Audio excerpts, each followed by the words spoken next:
specifically sub-Saharan. And so you can find those pieces that are not really coming from the desert peoples of the northern part of Africa.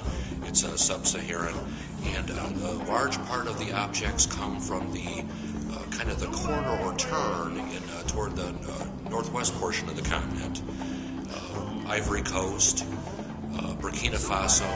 These are real art-rich areas, and a lot of the objects on display are from those particular countries, but really scattered throughout. There are some pieces from the southern part of Africa, like South Africa, for example, or the southern countries. So it's a nice overview of the continent. And then in terms of a time period, we're talking about the late 19th to early 20th century.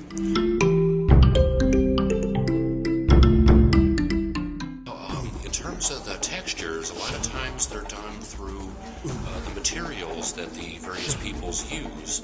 They use wood in most cases. Other times they'll use bits of metalwork. They'll use scavenged or found pieces of textile from clothing, for example. In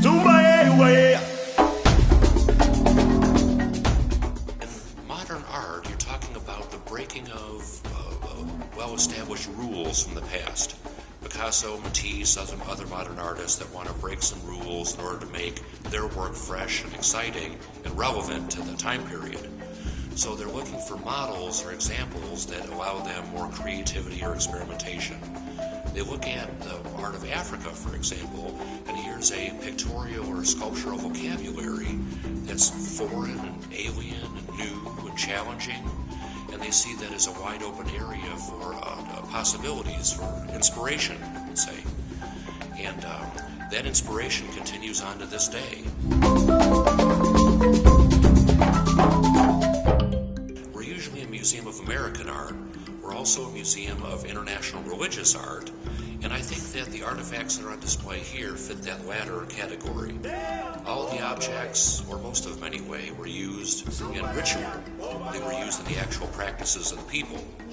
So when I look at the objects, the masks, for example, or some of the figures, various kind of carved totems and things like that, I can see that they were used by the people and had a real significance to the culture.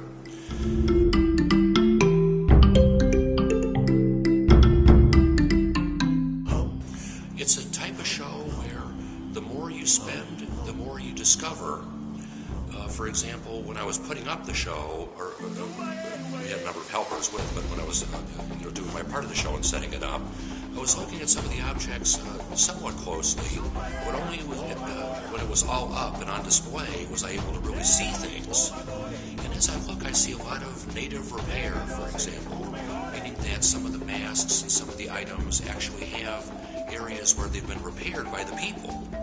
When I see that kind of thing, it makes me realize that they had some real importance to the tribe, to the point where they wanted to preserve their life as long as possible.